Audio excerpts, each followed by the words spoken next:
What's going on, you guys? Thank you for clicking on today's video.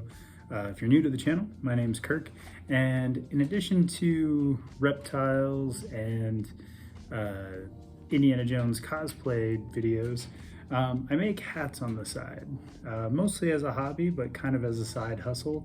And a few months back, I made my first video introducing the world to the Broken Skull Hat Company.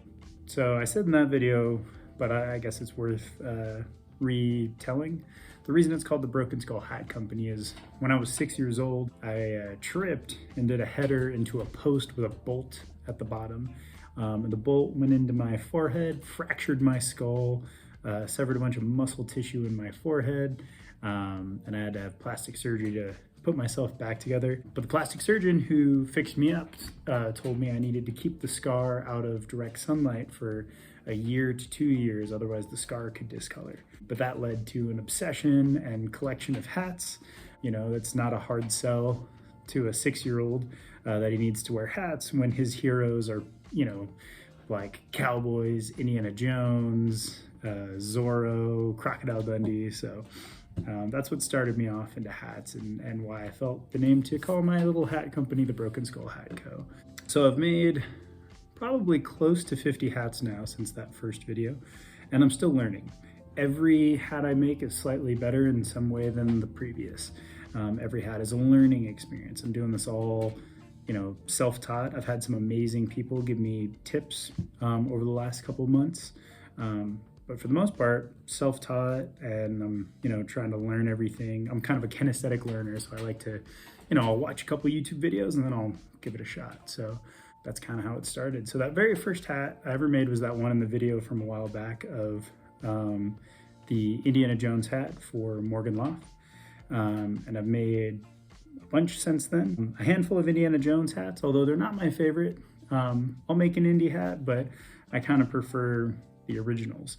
So I wanted to go through and talk about some of the hats that I've made for myself and that I wear on a regular basis. So the first hat we'll talk about is this hat that I call the Signature. Why is it called the Signature? Well, I figured since I'm a hat maker now, I should occasionally rep my own brand. And I have so many amazing hats from so many amazing hat makers that I wanted to design a hat I would want to wear as much as any of those. And it couldn't be an Indiana Jones hat. It had to be something unique. So I thought about colors and styles and, you know, even other movie hats that I really like. So the basic elements of the Signature hat are the color is kind of loosely-ish the color of Drover's hat from the movie Australia. And the shape is based off of Crocodile Dundee's hat. And then I put a crocodile leather hat band on it as kind of a nod to not only Crocodile Dundee, but also some of the Akubras and David Morgan. And so that is the Signature style. And they're typically made out of a camel rabbit felt. And actually the first one I made for myself is camel rabbit felt. However, this one is a reclaimed beaver felt from a cowboy hat that I found on eBay. I love reclaiming old felts that, you know, might be thrown away otherwise. If you're an up-and-coming hat maker, a really good place to find really great felts, and maybe this is a trade secret that I'm giving up, but check eBay for, you know, some beaver felt cowboy hats that are being sold for, you know, pennies, but are really great felts when you clean them up and reblock them, and you can give them a little bit more life and some new adventures. That's the Signature hat, and I love it. This is my favorite style. I designed it for myself, and you know, it's not a crazy design, but it's something I really enjoy and get a lot of use out of. This next hat is very near and dear to my heart because it was the first new beaver felt hat that I had used, because at this point in my hat making life, I had reblocked and reclaimed a couple of beaver felts. But this was a brand new beaver rabbit blend hat. So it's 50% rabbit, 50% beaver, and it's this beautiful blue color. And I took inspiration from a couple of my heroes, the Steamboat Hatters. Shout out to Sam and Kay at the Steamboat Hatters. They're amazing. If you're ever in Steamboat Springs, Colorado, check out their shop. Unbelievable craftsmen slash artists slash hatters. And I know a couple of hatters do this now, but they were like the first people I saw do the folding style crown, and I thought it was really cool. So I wanted to do something unique and special for the first beaver blend hat I was making from scratch. And I was making this one for myself. And Sam actually gave me a really cool compliment the last time I was up there wearing this hat. He said he had seen me at like a rooftop bar wearing this hat, and for a second thought it might be one of theirs, and then was like, oh, that's Kirk. And so that was a huge compliment to me, that he saw one of my hats and for a second mistook it for one of his own. That means a lot to me because they're masters. And so that was a cool compliment. But this is the blueberry with the folding crown, and I put a kind of pinkish rose gold liner on the inside and a blue leather hat band, just kind of keeping the theme of the blueberry. And the piece de resistance is this hat here. This is, I don't have a fun name for this one. I just refer to it as my hat. This one has a cool story.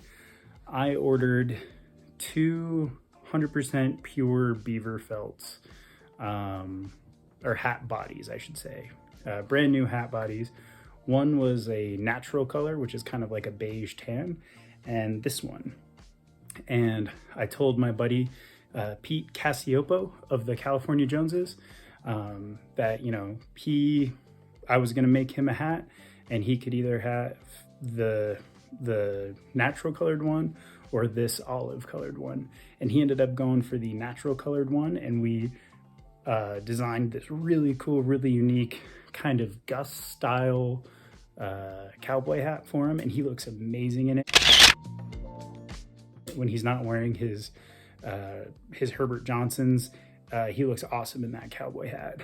And that left me with this olive one, which between us, I secretly wanted the whole time.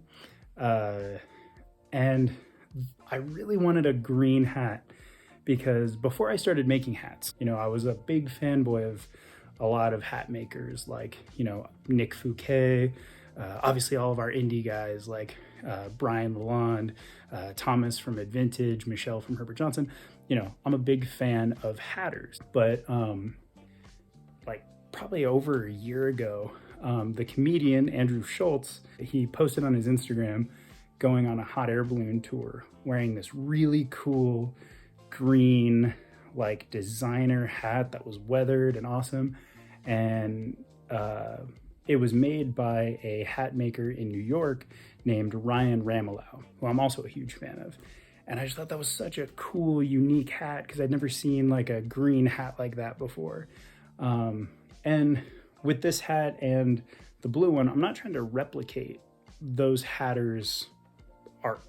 I'm just inspired by it and motivated, you know, by their work to see, you know, what's possible. So I really wanted a green hat, kind of in a similar vein to that.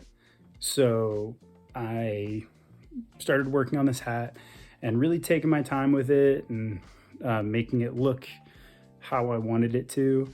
And I took my time pouncing it and kind of experimenting with pouncing techniques, including, but not limited to, lighting it on fire. And I'm not used to a flat brimmed hat, but I went ahead and made a flat brim. And when I finished it, I didn't love it. It didn't speak to me yet. But I told myself just to wear it for a couple days and, you know, see if it grew on me. And eventually it did. I started kind of finding a life in it. And then I was visiting Steamboat. And again, Sam and Kay of the Steamboat Hatters, one of the services they offer is doing custom hat bands. And Kay does amazing work. Again, they're artists. And I asked them to, I commissioned them to make a custom hat band for this hat. So that is this hat band you see here. That's kind of the star of the show, if I'm honest. So this hat is only partially made by me. I got to pick out, you know, the leather and the ribbon. And I told her I wanted a bandolier style hat band so I can put like, you know, alligator teeth and bullets in it or crystals or whatever if I want to. But I told her I wanted a bandolier and I wanted, you know, the layered look and some ribbon, but I told her full creative freedom. You know, if you have any cool ideas or think something would look good on it, I told her by all means, don't hesitate, just, you know, make something awesome. And boy, did she. Like, I'm so blown away.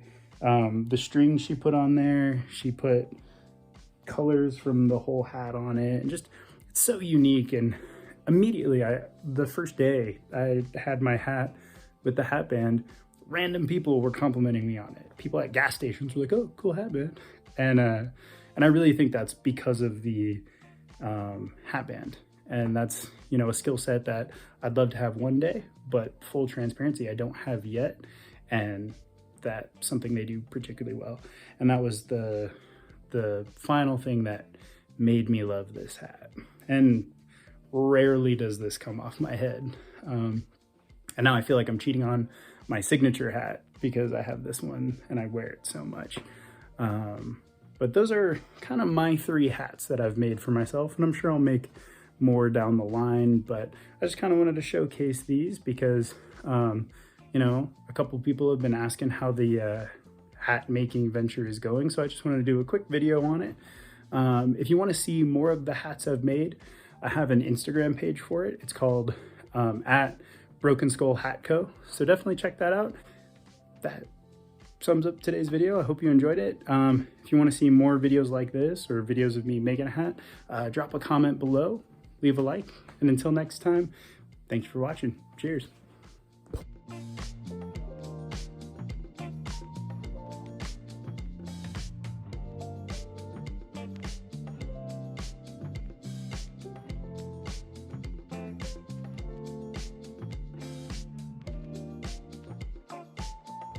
So the first one is this hat here. This is what I call the, what up, camper?